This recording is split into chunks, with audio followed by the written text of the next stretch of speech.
Gue mau cerita pertama kali waktu gue dibukain mata batin. Jadi pas abis dibukain itu gue langsung ngelihat dia itu emang meluk kepalanya, bukan megangnya dengan cara yang menjambak. Dia cuma bilang sama gue, jangan sakit mulu, nanti mati.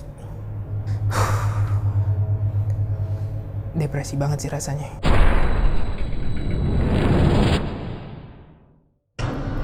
Halo teman-temannya Furi, kali ini di sesi Indigo Datengin Seleb, Kak Furi akan mengundang salah satu orang yang sering kali membuat ilustrasi, ilustrator ataupun sketsa, ya.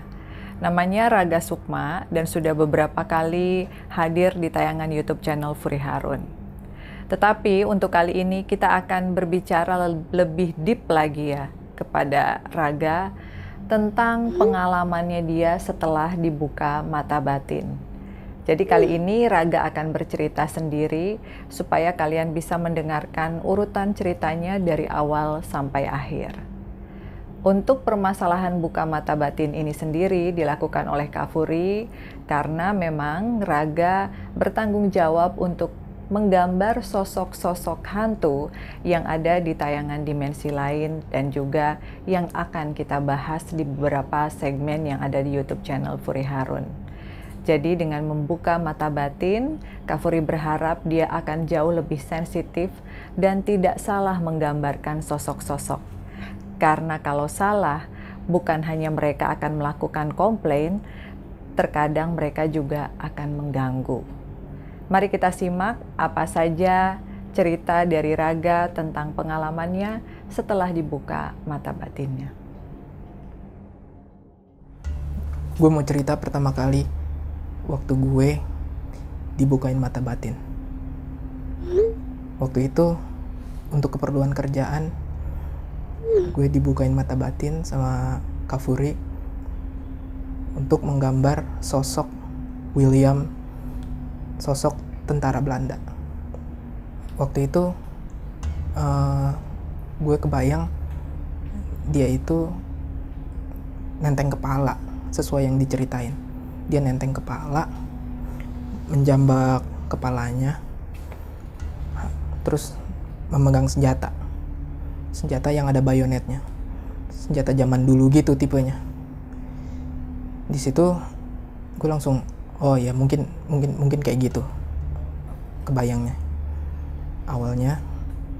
Setelah pas habis dibukain, gue langsung mendapat gambaran kalau sosoknya itu ternyata dia memeluk kepalanya di sebelah kiri dan tangannya memegang senjata bayonet di kanan.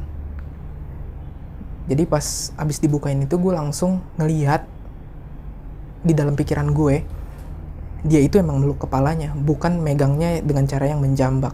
Dia nenteng kepalanya di sebelah kiri, dipeluk dengan tubuh yang berdarah-darah dan masih berseragam tentara. Di situ juga semua pada langsung tersadar. Kirain emang sosoknya bakal ngejambak kepalanya, ternyata enggak. Rasanya itu ya, jadi pikiran gue sebelumnya itu kayak imajinasi yang nerawang, kosong, kayak mungkin begini, mungkin begitu. Tapi ketika dibukain mata batin gitu, gue langsung kayak, oh dia begini. Dan di dalam pikiran gue itu udah langsung tahu mukanya kayak gini, hidungnya agak mancung gitu, terus matanya agak tipe-tipe orang bule banget gitu kan, rambutnya blondi. Langsung kebayang semuanya. Kayak gue sih ngerasanya ya kayak habis nonton film terus tiba-tiba gue kebayang, kayak masih keinget karakternya. Setelah itu gak lama dari situ tipes kalau nggak salah, gue kayak panas gitu, demam tiap malam. Nah di malam hari itu gue tidur dalam keadaan udah habis demam, habis minum obat juga. Gue tidur, tiba-tiba ada sosok bayangan hitam meluk gue. Di situ tuh kayak gue ketindihan gitu. Gue berasa bayangan itu ngeberatin gue banget. sampai gue susah tidur sampai akhirnya gue ketiduran. Terus next day, hari berikutnya, gue lagi tidur, kebangun malam-malam, tiba-tiba aja gitu gue kebangun. Terus gue ngeliat ke sudut di belakang pintu kamar gue. Jadi posisinya dia diri di sudut di belakang pintu. Gue ngeliat di situ ada sesosok kuntilanak ngeliat ke arah gue. Di situ gue kayak depresi banget sih rasanya. Kayak gue ketakutan banget di situ, asli. Sumpah gue nggak bisa kemana-mana, badan gue lemes, dan gue di situ cuma bisa natap kaku ke dia, dan gue merem-meremin, gue nggak tidur di situ. Sampai akhirnya juga gue ketiduran. Lanjut lagi di next day-nya, gue kebangun malam-malam gara-gara gue ngedenger ada suara anak kecil main kelereng di kamar gue. Peltok gitu.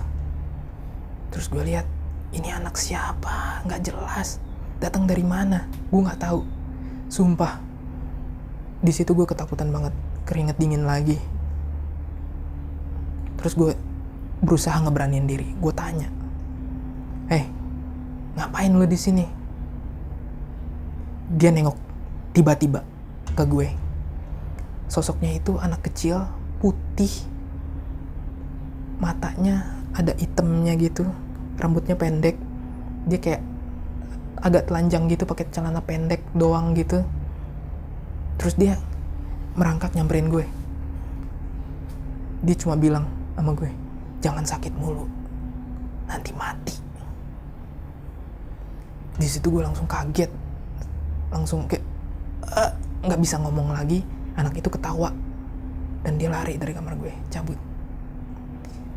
Ajaibnya, keesokan harinya sakit gue ringanan, semua berasa mendingan. Badan udah nggak demam, udah nggak keringet dingin lagi, udah mau nafsu makan. Beberapa bulan setelah kejadian itu, ya gue sih fine-fine aja berasanya. Sampai di suatu saat gue balik malam dari kantor, gue ke arah lift, gue nunggu lift. Di situ gue terasa banget kayaknya lift lama banget ditungguinnya. Padahal gedung cuman 5 lantai, 6 lantai. Kayaknya lama banget dia bergerak dari lantai 1. Sebelum liftnya itu nyampe ke lantai tempat gue kerja, tepatnya di lantai 5. Di situ gue ngedenger ada suara kayak ngegerung gitu dari belakang gue. Gue nggak tahu itu sosok apa. Yang jelas gue ketakutan banget. Lift gue pencet lagi, gue pencet terus sampai kebuka. Akhirnya gue langsung bergegas masuk.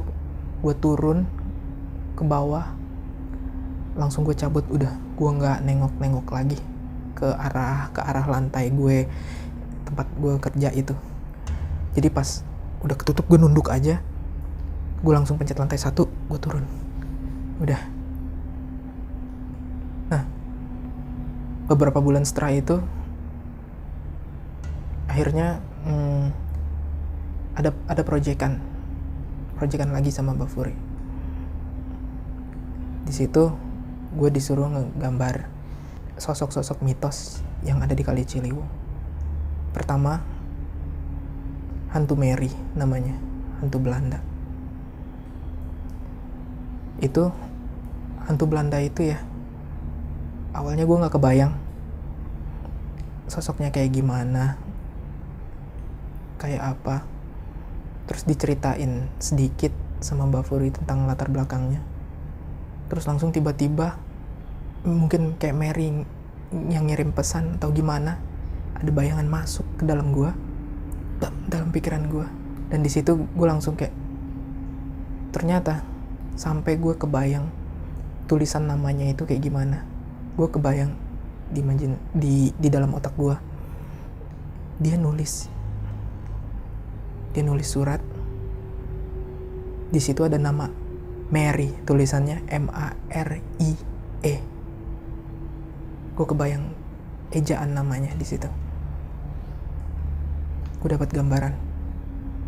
Gue gambar dia lagi duduk di jembatan Kali Ciliwung dengan muka sedih, dan dia terlihat kayak putus asa gitu. Dia tuh kayak udah hopeless banget kayaknya hidupnya. Sepulang dari gue ngegambar itu, malamnya gue tidur, gue ngimpi. Jadi gue tidur, gue berasanya kayak bangun lagi.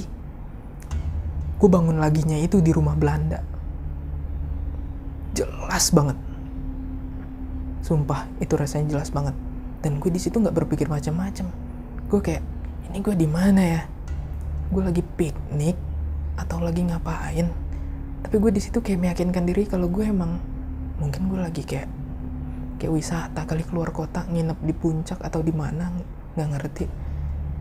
Gue lihat di sekitaran kasur gue itu ada gelas zaman dulu, ada tekonya, ada cermin opal zaman dulu, terus jendelanya yang masih kisi-kisi, jelas banget. Kasurnya juga kasur kelambu gitu modelnya. Terus suasananya kayak adem gitu. Pelan-pelan gue beranjak dari kasur tempat gue tidur. Gue keluar nengok ke balik pintu. Itu udah koridor panjang, lorong panjang buat ke arah ruang tamu, mungkin itu di depan situ.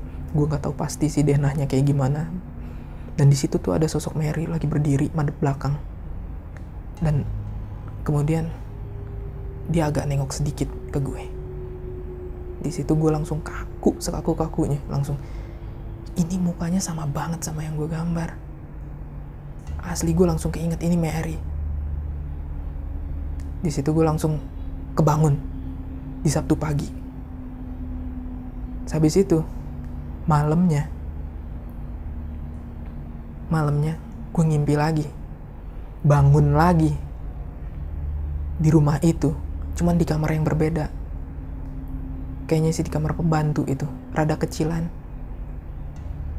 Kasurnya kecil, kamarnya kecil, di situ ada lemari gitu. Tapi tetap nuansanya itu nuansa jadul banget yang masih keinget banget sama gue sampai sekarang. Gue beraniin diri, gue nengok keluar kamar. Di depan gue tuh langsung ada taman luas. Terus di sebelah kanan gue itu ada rumah tua Belanda yang kemarin gue bangun di dalamnya. Di situ gue langsung kayak, oh shit, ini rumah yang kemarin.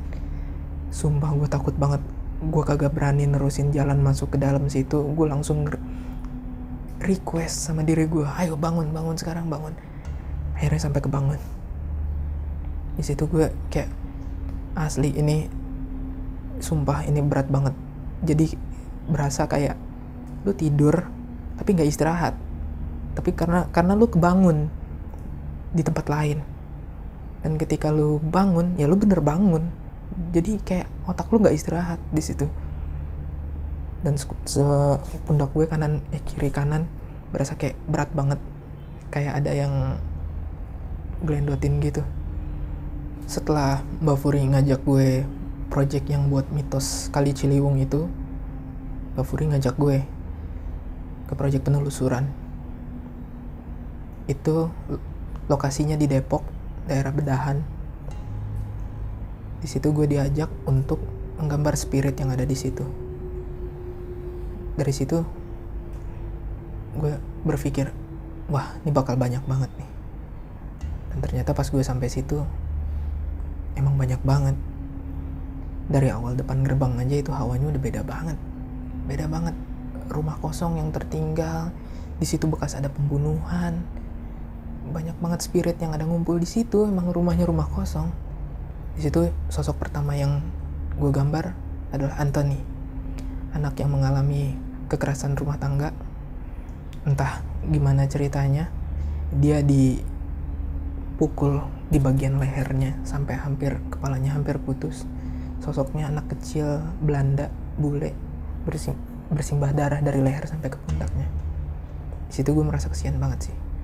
Anak ini benar-benar kayak masih mencari ibunya, di mana masih ada rasa kangen.